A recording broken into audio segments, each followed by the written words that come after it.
Howdy, everyone, and welcome to Moment of Truth, a podcast by American Moment. My name is Nick Solheim, the COO of American Moment, and I'm joined by Emma Posey, the Coalition's manager. And we have a great episode for you today.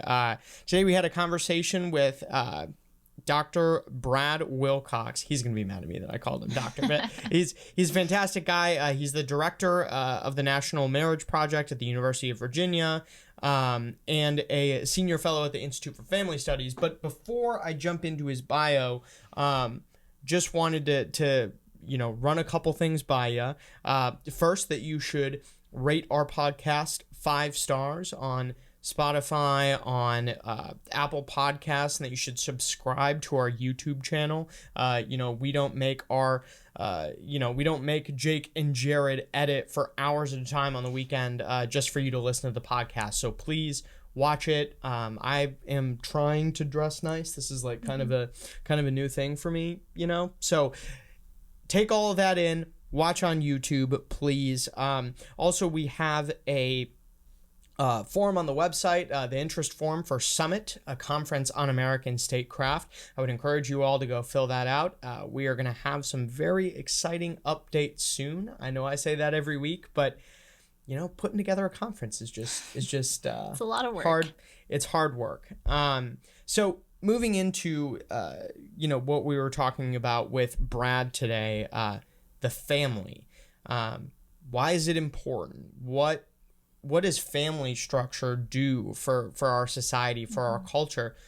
What does it do for our economy?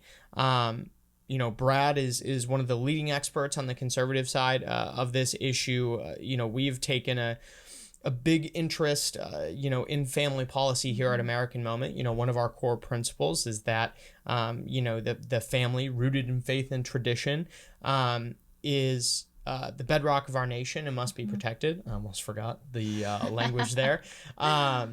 And so, we've been really excited for a while to have this conversation with Brad, which we were able to have because of Emma, our new-ish. I mean, you've been here for like a little over a month now. It's becoming official.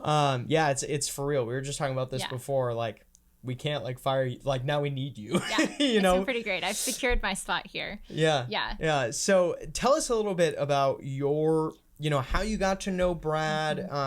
What really draws you to his work, and what you thought about the episode today. Yeah, absolutely. So everyone has their red pill moment that secures them in this new conservative moment.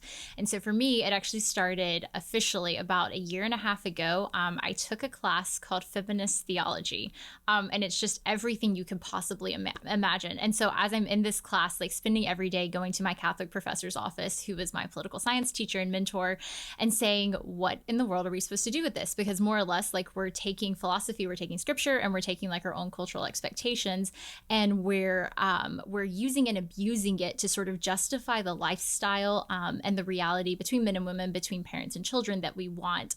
And yet it just wasn't sitting well. So I started, and I studied public policy and specifically family policy in depth after that.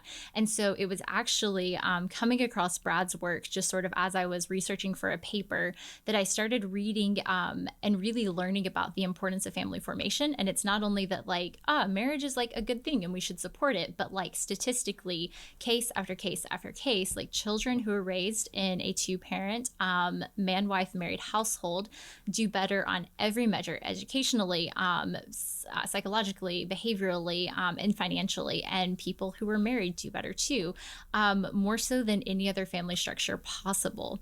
And so as I'm researching these topics, I just became increasingly interested in it, especially in what it looks like in our public policy conversations. So COVID happened, and a lot of the internships and jobs I was looking at were either canceled or placed online. So I just started cold emailing people and basically being like, hi, I really like the work that you do. I think it's important. Maybe we could talk more about it.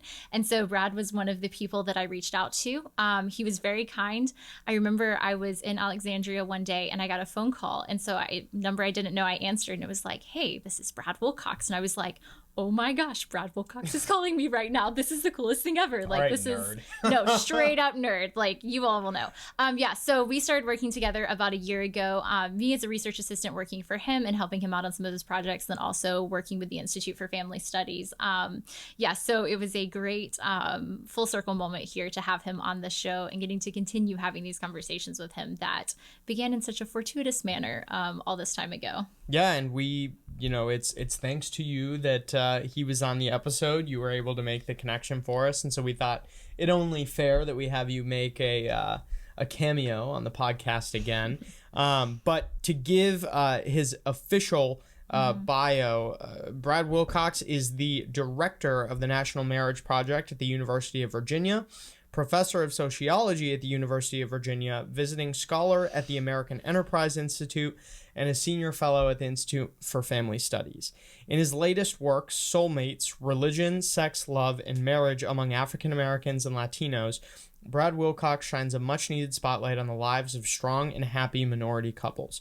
Professor Wilcox's research has focused on marriage, fatherhood, and cohabitation, especially on the way that family structure, civil society, and culture influence the quality and stability of family life in the United States and around the globe. So with that, we will go to our esteemed guest, Brad Wilcox.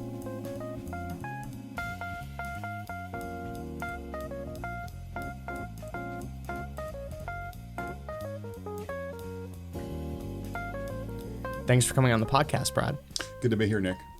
So kind of as an introductory thing to all of our listeners, kind of a question we like to ask all of our guests. How did you get here? How did you, get your career started? I know you're not here in DC, but tell us a little bit more about what you're doing and how you got there.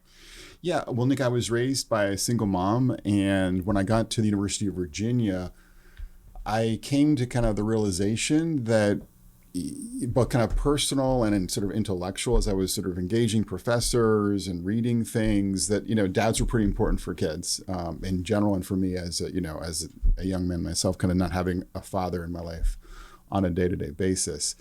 And then I kind of had the sort of the insight that marriage is an institution that connects men typically on average to their kids, and so that if we're interested in trying to sort of strengthen dad's connection to their kids, we've got to be thinking about how do we strengthen marriage as an institution. So that was kind of that was sort of my beginning perspective on these issues as an undergraduate at UVA.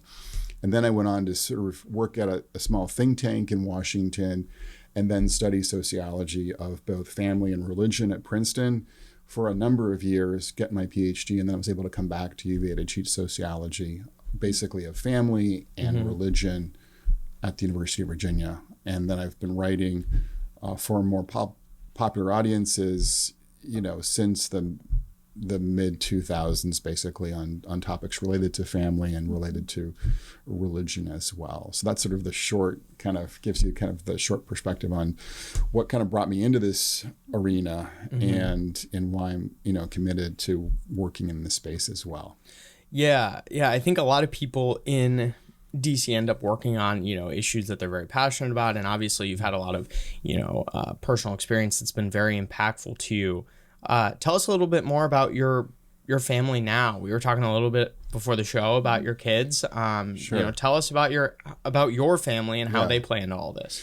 Yeah. So I've been married more than 25 years now, and my wife and I have a lot of kids. We have both adoptive and biological kids. And I think there is nothing more humbling and more rewarding about being the father of a large family.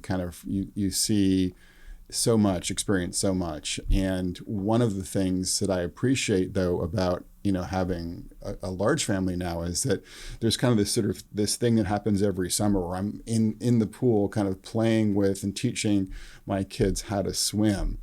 And what's just kind of amazing about having a lot of kids is that, here I am at age 50 and I'm still kind of in the water with little kids, kind of helping them learn how to swim and sort of enjoy that sort of premier summer experience. So I view, my experience at this point as a gift, just to have, a lot of kids and kids who are constantly challenging me and surprising me in new and powerful ways. That's so good. And that sentiment certainly plays itself out in your work really well. So this is a full circle moment. The first time that you and I connected was about a year ago today. And you were starting research on your book regarding marriage and specifically this myth of soulmate marriage. So first, could you define and describe what is this phrase, soulmate marriage? How does it play itself out in society? And then why is it so detrimental to marriage, to culture, and to society as a whole?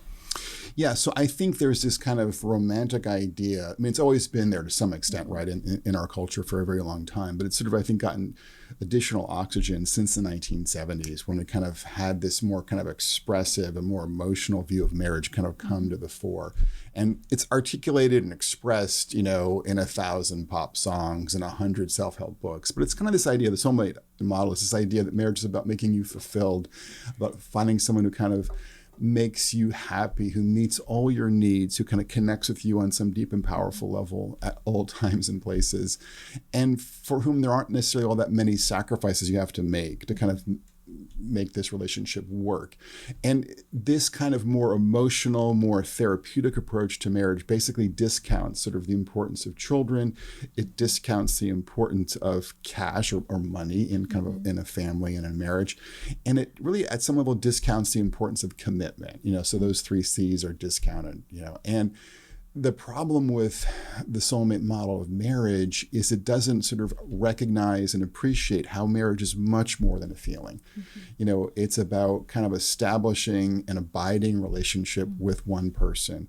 It's about establishing a kind of a generational attachment, between parents and kids and even obviously, hopefully, grandkids as well. So, and it's also about kind of establishing, a sort of a financial undertaking where you're kind of working together as partners, as spouses in a marriage to kind of build and sustain a model of life that has a financial foundation that's strong and stable for you and for any kids that you have as well. So I think the problem with the soulmate model in part is it doesn't kind of appreciate those 3 goods.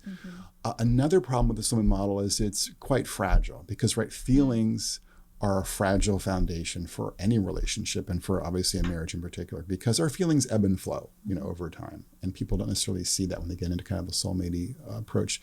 The final problem, though, with the soulmate model is that it doesn't deliver on, I think, what it's trying to get at. And I explain this in the book I'm working on by looking at Liz Gilbert's, best-selling book, and her best-selling book is Eat, Pray, Love. And, in the final section of that book, she's kind of talking about, she's seeking happiness. She's going, literally traveling, traversing the world in pursuit of happiness. And she thinks that she's going to find happiness with her soulmate, whom she meets in Bali in kind of this incredibly romantic atmosphere. And turns out they get married. But it turns out about 10 years later, something happened or someone happened, and she leaves her husband for yet another partner. And I think the problem here is that there's this sort of pursuit of this kind of like romantic model that, where you're trying to seek happiness, as she kind of writes about it. But no one's going to make you happy kind of all the time and in every way. And so it's sort of a recipe for a disappointment. And we, in fact, find in our research that people who embrace the soulmate model, ironically, are less happy in their marriages compared to husbands and wives who embrace a more what I call a family first model that sort of recognizes marriage is about not just that communion between spouses, but also about kids and cash and commitment. Yeah. So you mentioned that this, soulmate marriage concept really started, in the 1970s. I don't want to make you give away the entire, secret sauce in your book, but what do you view that caused that, and how is that negatively affecting society today, aside from just less happy marriages? Well, Tom Wolfe wrote this really powerful kind of essay on the Me Decade when he was talking about the 1970s. And it's just sort of striking kind of how many books, how many songs, sort of how many cultural pieces in that decade were kind of encouraging people to focus on themselves, on their own needs, their own desires, and also encouraging them to sort of focus on their feelings, and thinking that this was the way to lead a life.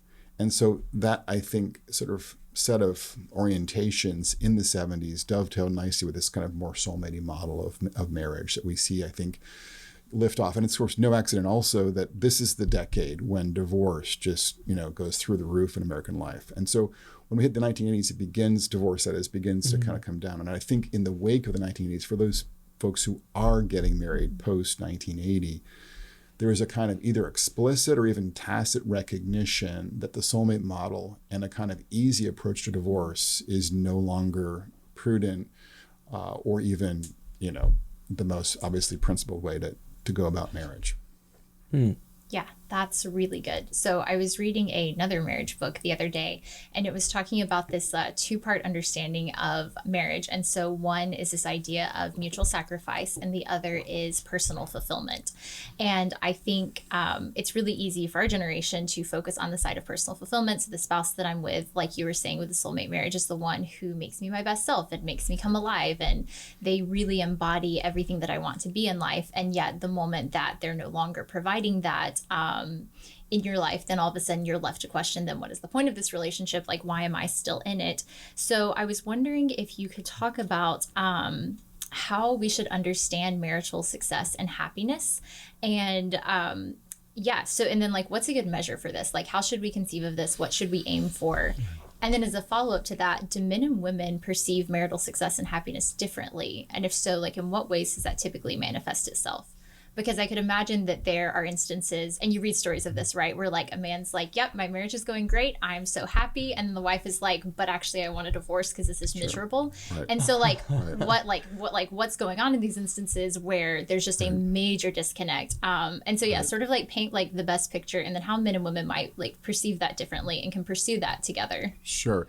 So I think in terms of success, when it comes to marriage, I think one marker of success is going the distance, just managing to hold on, sometimes by your fingernails. Because, in every marriage, there are going to be moments when, you're angry, you're disappointed, you're hurt by something that your spouse has done. And yet the challenge is sort of recognizing that this is a commitment that you've made to them, and often implicitly towards your children as well. And so you've made this commitment, you've taken this vow, and so you've got to kind of stick with it is the thought there in almost all circumstances. There are exceptions, I would say, in things like abuse, for instance. But sort of having this sort of idea that kind of getting to the end of your life, having been, faithful to your spouse, having stuck with your spouse is I would say kind of my primary marker of success. But I also would say, too, that we have to understand that love is not a feeling. Love is a decision, And so that means that we have to decide, day in and day out to sacrifice for our spouse, to sacrifice for our kids. And there are going to be plenty of occasions where we fail in that, in that desire. But we have to keep kind of picking ourselves up and trying to continue to love and to pursue the good of the other, in the context of marriage and family life. That's sort of, I think, the sort of second mark of sort of succeeding. Am I kind of living the vocation to marriage well? Am I sacrificing for my husband, for my wife, and for my kids? And do I also see my family as an opportunity to serve kin and a larger community as well? So it's not kind of this sort of privatistic idea of family life, which I think conservatives can kind of fall into. That's one of our, I'd say, problems. Now, in terms of men and women, I think on average, in general, women have a better sense of kind of the temperature of the marriage. They have a better sense of sort of what's happening in terms of all the dynamics of married life. And so there are certainly many cases where a husband can think that things are reasonably good in the marriage and in the family, and the wife is deeply dissatisfied and, is even on the verge of or goes ahead and files for divorce. And so I think one of the challenges is that, there's a way in which husbands have to be more emotionally engaged than they might kind of typically naturally be inclined to, and to do more in that department in sort of the emotional arena. I think at the same time, though, it's important and valuable for wives to appreciate that husbands' love for them can be expressed in nonverbal and non-emotive ways, and to sort of be aware of the fact that, well, you know, he's doing this around the household, he's doing this with the kids, he's doing this at work to sustain me, sustain us, and, you know, I need to be attentive to that as well.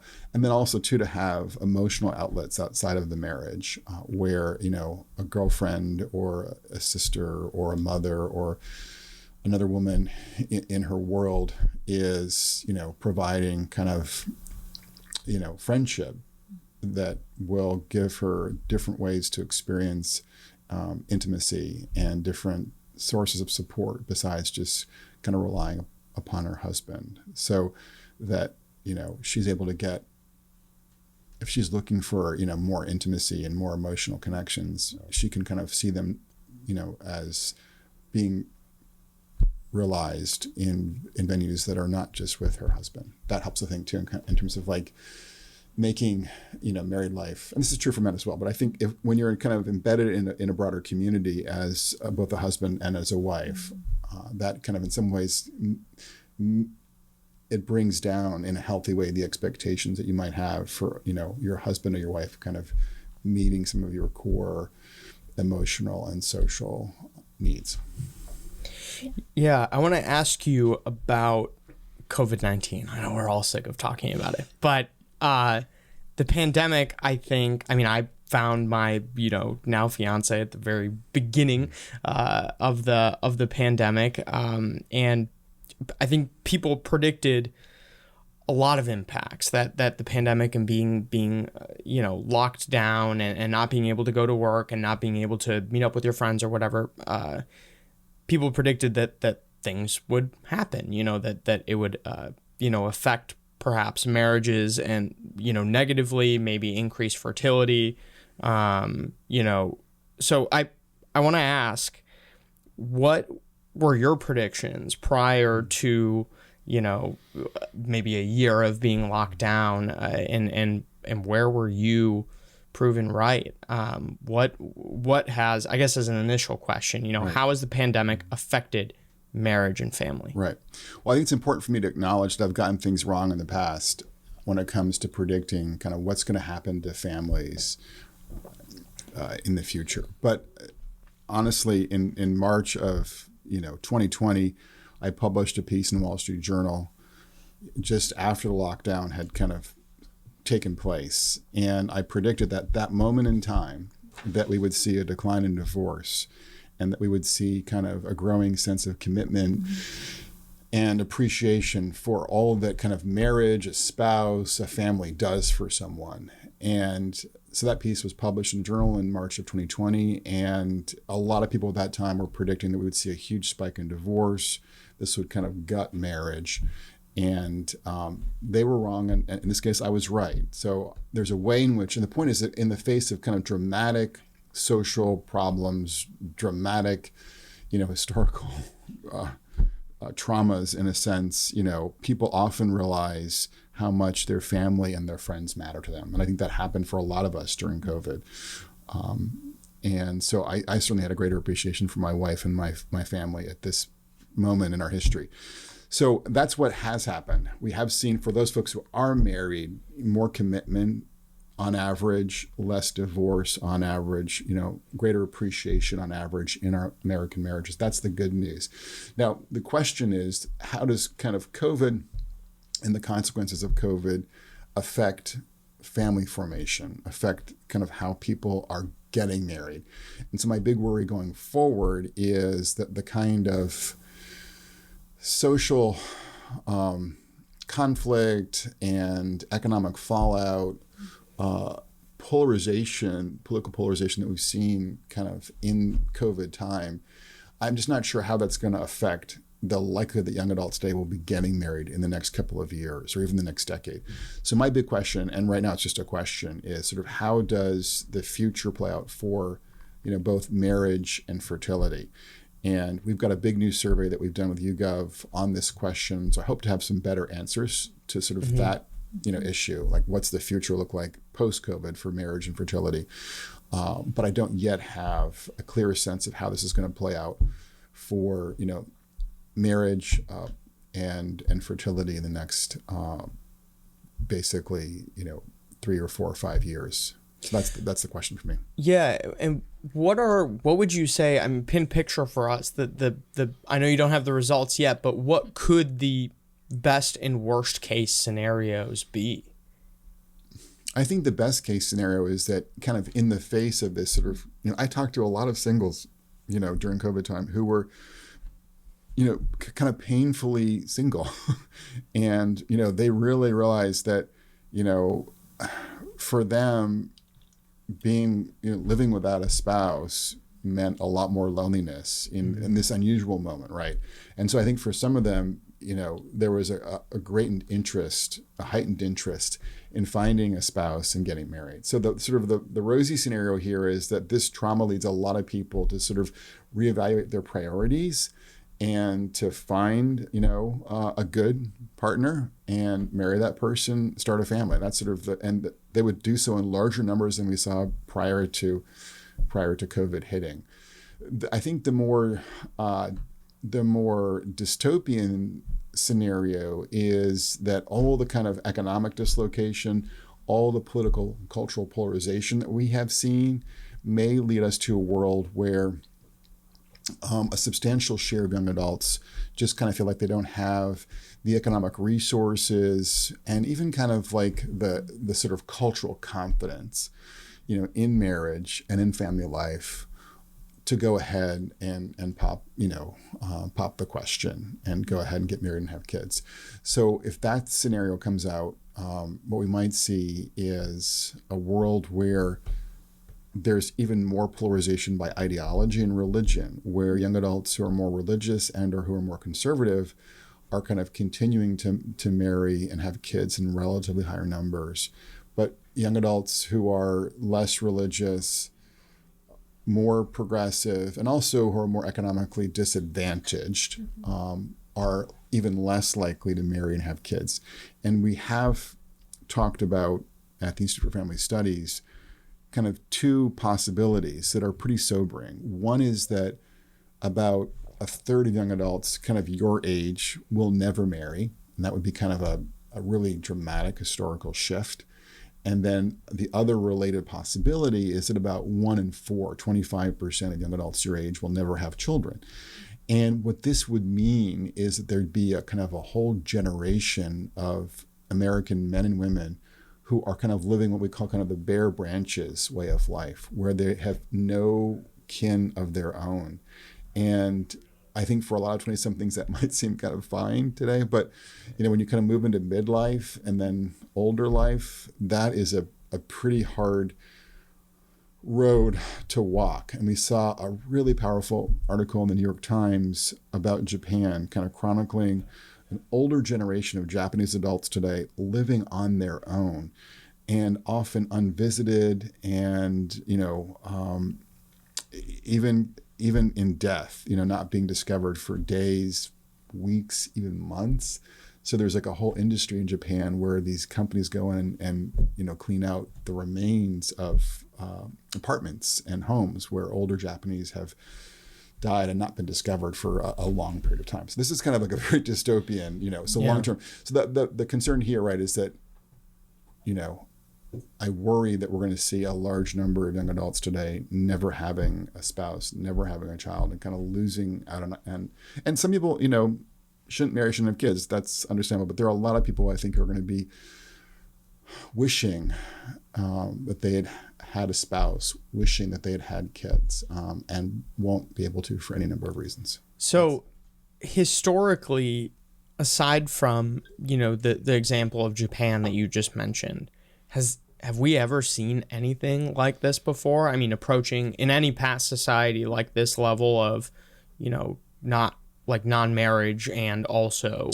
I mean, marriage and fertility have ebbed and flowed in both in Europe and in the United States over time. There have been obviously points like in the 1930s when fertility fell pretty dramatically as people worried about the Great Depression. So there's been kind of an ebb and flow, but I think if the more dystopian, version of what I just said to you kind of happens in the next decade, I think we will see record lows in fertility, record lows in marriage, and record highs in childlessness and in kind of non-marriage. And so that would put us more on the kind of path to Japan, which is now kind of what I call like the land of the setting sun, demographically speaking. That's so interesting. And I think you, Lyman Stone, and perhaps Dr. Wolf maybe wrote an article on this, and you were talking about the implications of dropping fertility rates in particular. And so one, this is a major concern when it comes to having a fit and well-formed army. If you don't have people warned, like you don't have an army one day and you don't have a means of defense. And then two, you have then a really large aging population. So sort of like a triangle where you have like a lot of older and then you have very few people coming up. So what it does for the workforce, what it does for Social Security, like massive, massive implications that I think we've probably just begun to realize. And so it's really interesting because we're looking at these statistics, but there's I think some of your work is pointing to this and you can elaborate, but there's actually a divide between like the elite wealthy individuals in society and then like the working class and poorer people in society. So Charles Murray wrote his book Coming Apart, and he argued that from the 1960s to the present, like the divides that we see in society aren't actually along racial lines, but they're along class lines.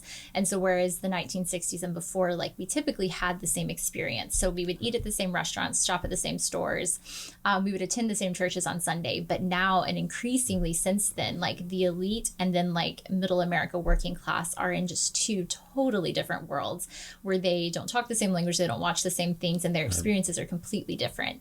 So then pairing that, I think it creates a really interesting intersection of those ideas. And I think you wrote an article at one point saying something to the effect of like living right, but voting left, and how the elite and wealthy like will present a very public message of like, follow whatever path that you want, marriage, no marriage, like children outside of marriage or not, like you're going to succeed and do well either way. But then very personally, the elite actually follow a very traditional lifestyle. And so you just have to question like, okay, if this is what you're promoting, but you're actually not practicing this and you're looking down upon it in your own family, then there seems to be a disconnect there. So like in light of the narrative that you've addressed, like regarding soulmate marriage and then the importance of family structure, can you talk a little bit about like how elites versus like working class America are like exhibiting these marriage trends, fertility trends, divorce? Right. Yeah. So we did a report on California, Wendy Wing at the Institute for Family Studies and I did. And what was interesting about the report in part is that we found in California is that college-educated Californians or more elite Californians are more likely to embrace a public ethic of family diversity. And that's less the case for Californians who are not college educated. So their public ethic is to kind of embrace family diversity. And I've talked to, executives at Google, for instance, who kind of would, embrace this public ethic, right? But then when it comes to their private orientation, what we see in the survey is that well-educated Californians are more likely to value having their kids in marriage than other Californians, ironically. And they're also more likely to be stably married, So again, for those elites, what we're seeing is a kind of a talking left, walking right pattern when it comes to family life and other things too, obviously. Another kind of good example of this is kind of, Steve Jobs was sort of notorious for keeping his own kids off of technology. And so here you have like this guy who's like, producing all this incredible technology for kids that's used, extreme amounts by our kids today. And he was very kind of careful to limit his own kids' access to this tech, So again, there's a way in which our elites say kind of one thing or do one thing or even profit from one thing in public, but privately they're kind of pursuing a more kind of, I think, traditional way of life on many different fronts, but not all. So that's part of the story here. And I think they do that right because they recognize that stable marriage is a good for them, for their 401k, for their house, and it's a good for their kids. They recognize that their kids are going to flourish in school and life if they can manage to keep it together, stay together. And George Packer had a really interesting essay in The Atlantic on this, talking about how in his New York circle, all these elite parents are like, they're basically feeding their kids organic food. They're avoiding divorce because they want to protect their kids. They want to keep their kids shot at the American dream secure. And they recognize that divorce and family chaos dramatically increases the odds their kids will fall. And that's a correct insight, as the research says. But when I presented this report to some colleagues at UVA, the response was, sure, this makes sense. But let's be honest, Brad, if we were to look at, Tennessee, for instance, you've got plenty of folks who would embrace a conservative mindset about family in public and how they talk, but they're actually living lives that are marked by, family instability and chaos, right? And so a lot of, unfortunately today, working class Americans who are on some public attitudinal measures, more conservative than our elites, are, when it comes to their own kind of lives, living lives that are marked by more, more divorce, more cohabitation, more non-marital childbearing, and, more family chaos.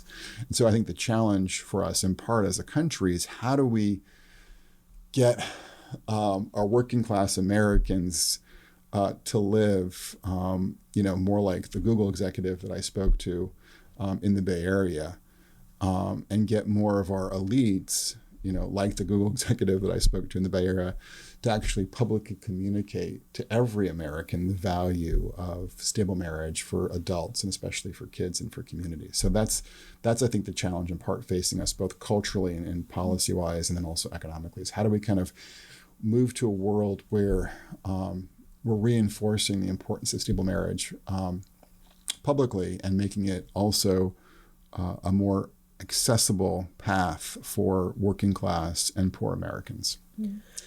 Yeah. So as we mentioned, a lot of people who listen to this podcast are staffers, are people who are working in DC.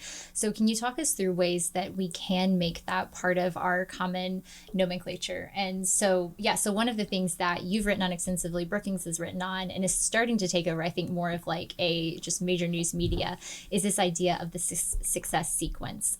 So could you talk us through, like what is the success sequence? Why does it matter? And then how is that potentially a response and a path forward to the problem that you just articulated here?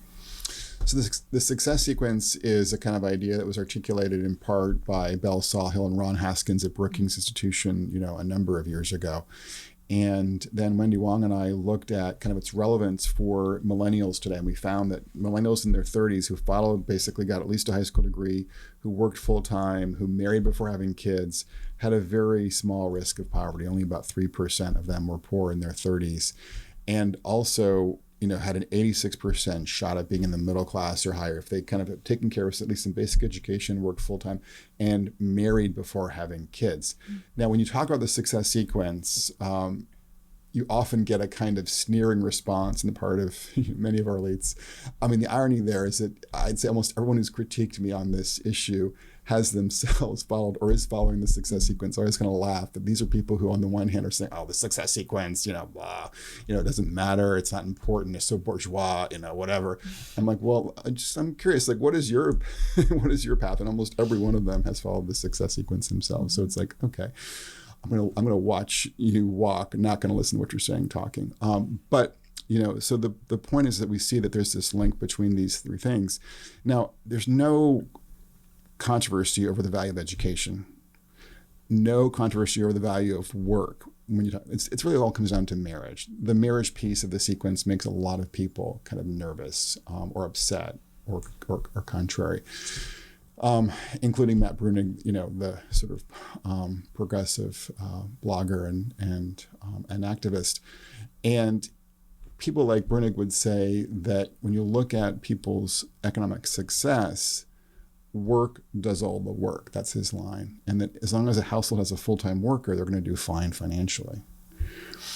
But what we find in our work, in our research on this issue, is that people who put the baby carriage before marriage, millennials are about 60% more likely to be poor.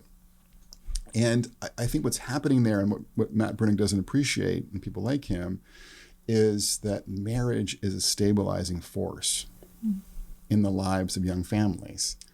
And that stability pays very real economic dividends. So, what I'm talking about is if you have kids outside of marriage, you're much more likely to break up as a couple. And then you have two households you have to support financially, and that's, of course, not as economically efficient. You often will have, for the non-resident parent, usually the guy, you're going to start paying child support. In your own research, how, I talked to a guy recently who's paying like 40% of his income goes to paying child support. You're going to have to pay for attorney's fees if you get divorced, or if there's some kind of other legal issue involved with a family breakup. So what people like Bruning don't appreciate, and what many progressives don't appreciate, is that sort of how we order parenthood really matters, because if you put marriage before the baby carriage, you've got a much more stable family life, and that is much more economically kind of sensible and feasible. And then the other thing too is that if you're a single parent, it's much harder to work full time. And so if you, like Bruning, think it's all about work, well, I don't think he really appreciates that as a single parent, it's just much harder to kind of have a full commitment to full-time work. If you're kind of managing everything, you're managing your kids, schooling, your kids' care, and a job, it's much easier for folks who have two parents in the household to have at least one full-time worker who is fully engaged in making a living for the family than it is for a single parent. So bottom line is that I think the controversial piece about the success sequence is primarily about marriage.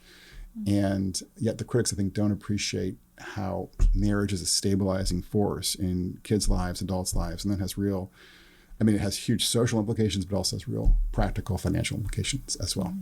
Yeah, so I want to dispel some, misconceptions, I think, that people on the right in particular have about marriage, and specifically how, we get people, convince people, especially young people like us, to get married and to make that a priority. So it seems that on one end you have, the libertarians who say, helping people have families is socialism.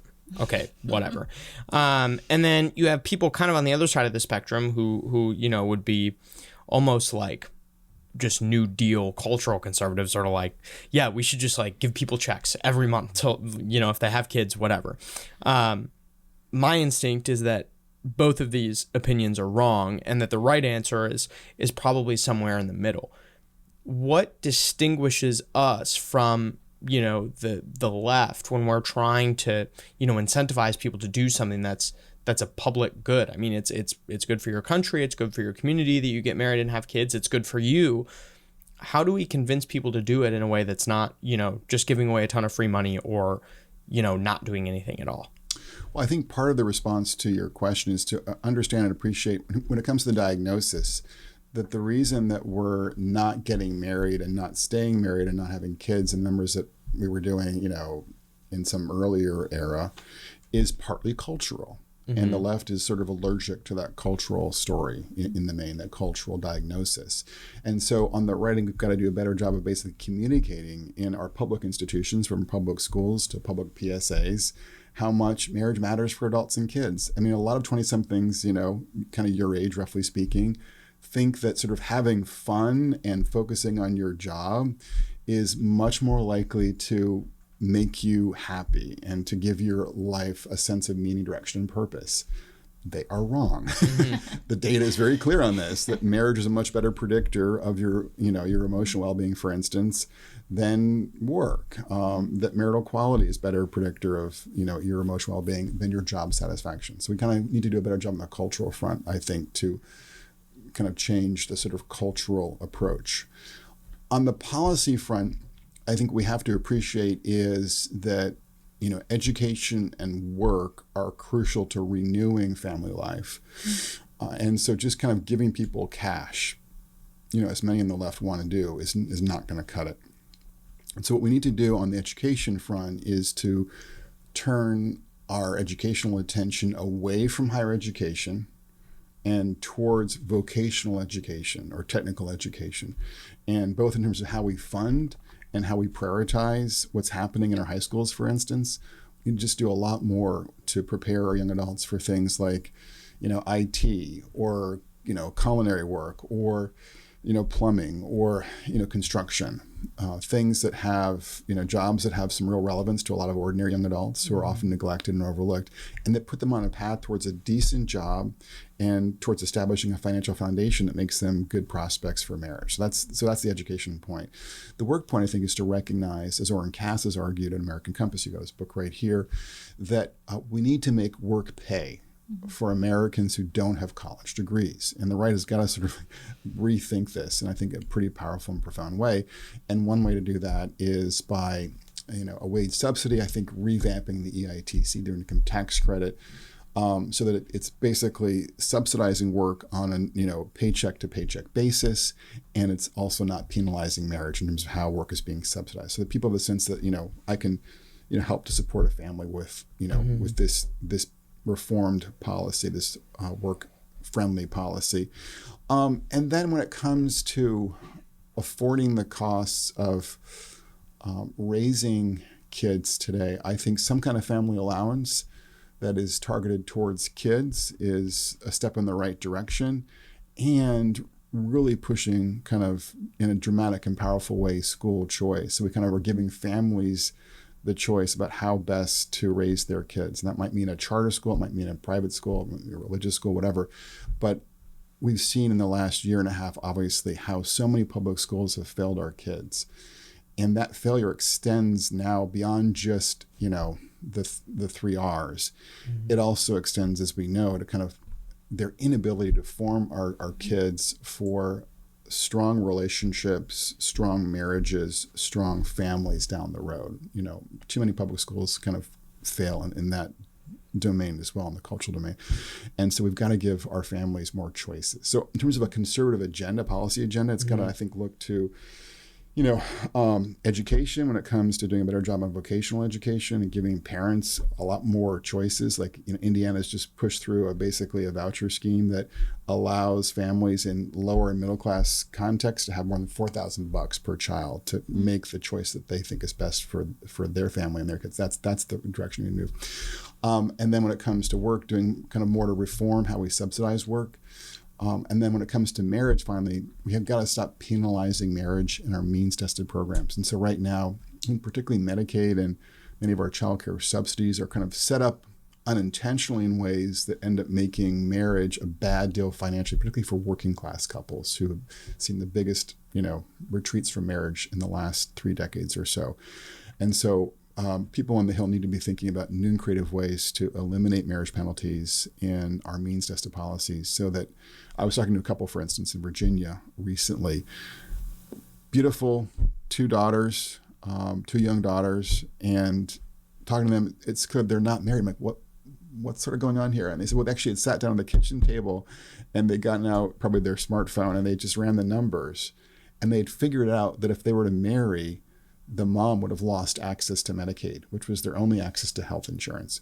And so they're not married. So I just think it's perverse that we have set up these policies, to help people that end up encouraging them to steer clear of marriage. So that's going to be, I think, a big item on the policy agenda in the near future, to kind of address the marriage penalties in ways that, don't force working class couples to decide between healthcare insurance on the one hand and marriage on the other hand. Yeah, on that point, you've hosted many discussions on the child allowance and on, Biden's federal expansion of child care. What are some of the drawbacks and concerns that you have about universal child care? And based on your research, is there a better way to be going about this? So one of I think the problems with Biden's American Families Plan is he wants to spend more than $400 billion on expanding both daycare and expanding public pre-K. And so the two issues there that I have with this kind of philosophically is that there's kind of a statist piece to this. He wants to put millions of extra kids into public pre-K. and sort of basically increase the state's role in sort of shaping and caring for our young children. That's one concern that I have. The other concern that I have is there's a kind of workist agenda here where, in fact, Susan Rice, his chief domestic policy advisor in the White House, has been very articulate about this in the New York Times. She said, our goal is to get as many parents working as possible. So the idea here, right, is that work, again, is where we achieve our, meaning and purpose in life. And so we've got to maximize the time that we're spending at work, not recognizing that most American parents would prefer to have either a parent or family member care for their young children. So it's not kind of cognizant of this sort of desire to put, family care first, not daycare. So that's, I think, another concern I have. Now, in terms of just the empirical record here, I think it's just interesting to note two sets of findings. One is that Quebec did a big push for, for universal care. And John Gruber, who's obviously no conservative, the MIT economist, and some colleagues evaluated this effort in Quebec, and they found that kids who were exposed to this new childcare regime, who grew up under this new policy in Quebec, were more likely to be floundering socially and emotionally, and boys were more likely to end up getting in trouble with the law when they were exposed to this newer approach to care. And then a skeptical economist in Canada has recently kind of evaluated the same body of research from Quebec and has come up with some similar findings. And so the point here is that this research in Quebec and other research in the US and elsewhere indicates that extensive non-parental care in the first year is not good for our kids socially and emotionally on average. And so we shouldn't be kind of trying to get a large push, a universal push for, all kids. Now, there's one important exception. We do that kids who are coming from, homes where there's more poverty or more, difficulty in the home, do benefit from having the stability and structure of a high quality, childcare option for them. But again, that's not universal. That's recognizing that in some cases, that's the best thing for kids. But we should, basically give families the opportunity to choose how to best care for their own kids. And so that's why I'm in favor of a child allowance over a push for universal child care, as with Biden's proposal or as with Senator Elizabeth Warren's approach. And I think Republicans have to realize also here, and this is, I guess, the last point on this question, if we don't present a credible child allowance, policy to ordinary working families in America, I think the universal child care option that's being proposed by people like Senator Warren becomes the best alternative. And so we have to realize that, we've got to have something else to offer our families than just a big, push for universal child care. Right. And even beyond, so Nick and I don't have children and you have a family, but even beyond just hard research and findings in these studies, if we look at findings on what parents actually want, you've written extensively on this, parents don't actually want universal childcare, especially when they're coming from working class or minority households. And in fact, so even just aside from assessing policy on its own merit, if the point of policy is serving the needs of the people, then our policy needs to actually be providing middle and working class Americans with the things that they want. So could you expand a little bit about your findings, especially in Hispanic households when it comes to childcare and child allowance needs? Yeah, so one of the striking things is that the group that's sort of most likely to want policies that allow parents to work full time, policies like, paid childcare, are well-educated parents, so the elites who kind of write about these issues in the media, who staff the Hill often, who staff the White House, who, are in the academy. Mm-hmm. This particular subset of our society does want to ramp up childcare in a big and profound way. By contrast, other Americans are much more likely to prefer having family members care for their young kids, which we see in our work with the American Compass survey that was done by YouGov. And then we also saw in this survey that Hispanics were the sort of racial and ethnic group who were the most likely to prize having parents and family members care for their young kids. And so as we're thinking about policies that also kind of recognize the profound pluralism in American life, I think we should be pursuing policies that, again, give parents the choice, recognizing that middle class, working class, Hispanic parents especially are more likely to prefer options that allow them to have either a parent at home or a grandparent, kind of coming into the mix and just kind of giving families cash, allows them flexibility in this regard. Whereas kind of focusing on putting a lot of money into institutional childcare is kind of just privileging one approach, one model of how to do work and family. So we have a lot of, I think, married or soon to be married listeners. So kind of as a more personal, bit of a lighthearted question. I mean, what's your best marriage advice to, me, obviously, who's getting married very soon, but also, to our listeners who, some of whom, may have already been married for a long time, some of whom have gotten married recently. What's your best piece of advice that you give to some of these young families you talk to? Yeah, I think it's about basically, I would say, sort of communion, commitment, and community. And so what I mean by that is sort of in terms of the communion, recognizing that you've got to kind of, particularly I think for couples who have kids in the picture, there's often a tendency, I think, today among young adults to sort of, or middle-aged adults with kids, to kind of helicopter around their parent and around their kids, and to kind of lose sight of the importance of kind of keeping the marriage itself, going. And so my wife's parents, for instance, would always tell her that, their marriage was the most important thing because in part, my wife and her siblings would eventually leave the household, and they wanted to kind of, so just realizing you kind of need to cultivate that sense of communion is pretty important with things like a regular date night, for instance, to be concrete. The second thing I would say is kind of commitment is obviously essential in an age where there's so many people living unrooted lives. And so, having that appreciation for marital permanence, having that appreciation for marital fidelity, and recognizing that you've got to kind of be concrete to sort of live the virtues of commitment. And so, having conversations with your spouse about sort of, how to best do that is, and being practical is certainly advice that I would give to people. And then the third piece is about community, kind of recognizing that, we're not lone rangers. And so if we're going to succeed in our married lives, we need to kind of surround ourselves with friends and a community that supports us and sustains us. And kind of in some ways, ironically, the best example that I could give here is a sort of a negative Republican example. And I'm thinking of the example of Governor Mark Sanford from, South Carolina. And, there was this reporter one day who was kind of trying to track him down, couldn't find him. And the word came back that he was hiking the Appalachian Trail. And, the reporter didn't really buy that and somehow managed to figure out that he was coming off a plane from South America at the Atlanta airport. That's kind of strange. He'd been kind of gone AWOL for a while. And it turns out that he had been hanging out with his new soulmate in Latin America, who was not his wife. He was married with I think 4 boys at the time.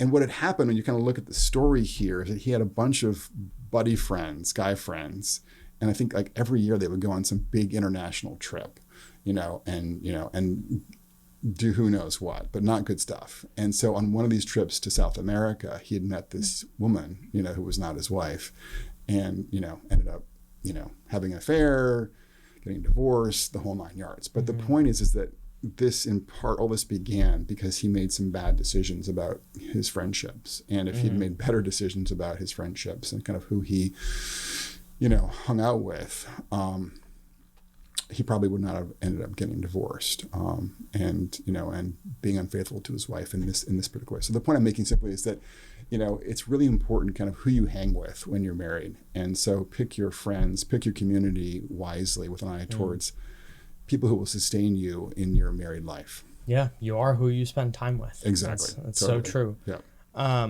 Where can people find, what you're working on? How can they keep up with you and the important work that you're doing?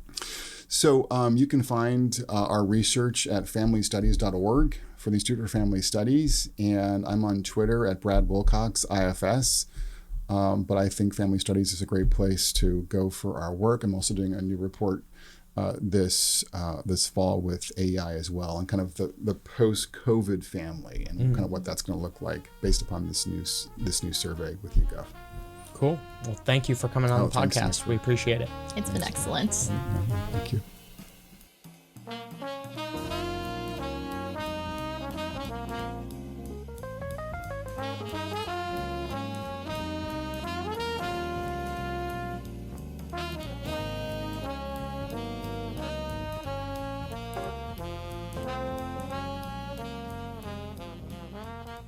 Every week we like to highlight a piece from AmCanon, our content aggregator that you can access at americanmoment.org/AmCanon.